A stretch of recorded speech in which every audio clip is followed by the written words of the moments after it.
Dracula is one of the most enduring movie characters in history, and each version has his own unique qualities. From the 1920s to the modern day, let's take a look at some of his most notable iterations. Animated. In Nosferatu, Count Dracula, Orlok wears a long button-up jacket, has bushy eyebrows, sharp front teeth, pointed ears, and long, unruly fingernails. He also occasionally sports a plump hat. He can become invisible, turn into a hyena, and control a mischief of diseased rats, although a sunny window can easily wipe him out. In the 1931 Universal film, a better-dressed Dracula would appear, donning his signature medallion, slicked hair, occasional top hat, and iconic cape, which, despite action figures depicting as red, is actually gray in tone. This Drac has the ability to turn into an ugly bat and a wolf, although the wolf never appears on camera. He aims to kidnap a new disciple, but after laying down for a quick nap, he gets a wooden stake through the heart.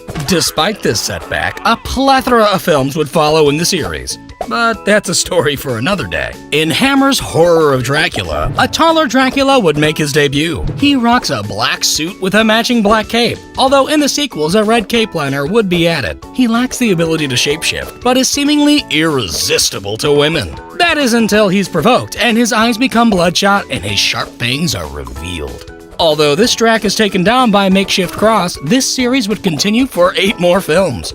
But we won't get into that right now. In Billy the Kid vs. Dracula, Drac sports an oversized bow tie, puffy cuffs, a top hat, a devilish goatee, and his cape has a fluffy collar. He's also fully immune to the sun, is able to turn into a fake-looking bat, and, like Nosferatu, can turn invisible. In this film, he usurps Billy the Kid's fiancée, only to be knocked out and staked with a metal spike. In Blackula, Count Dracula sports a blue military-style coat, ruffled jawbow, and a black cape with a gray liner. But this film focuses on Prince Mamuwalde, who attempts to partner with Dracula to end the slave trade, only for the Count to turn him into the undead, dub him Blackula, and lock him away. 200 years later, when he awakens, Blackula tosses on the Count's cape, and, when in attack mode, he appears more sickly and grows bushy facial hair. He searches for his lover reincarnated, but when she is slain, he commits suicide. However, in the sequel, he's brought back to life by magical voodoo. This time, his bow is less droopy, his lapel more triangular, and his cape has a maroon liner. He employs a voodoo practitioner to rid him of his vampirism, but she instead turns on him.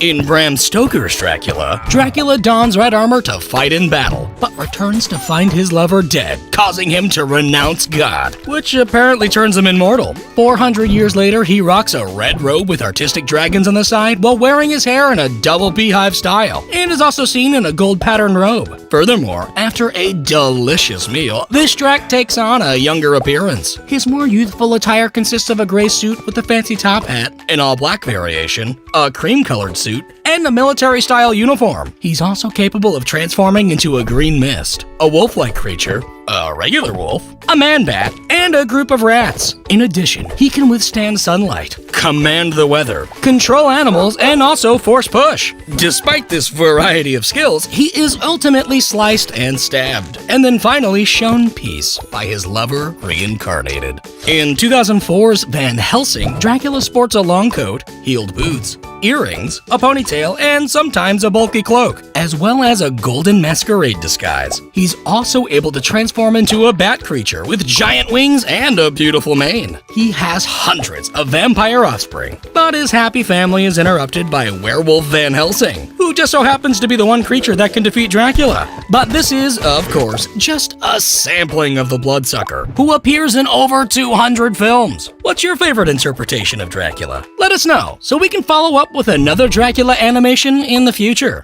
Thank you for liking, commenting, and subscribing. As always, big shout out to the wonderful patrons. What other classic monsters would you like to see animated? Check out some of the other evolutions available for your viewing pleasure, and subscribe for more.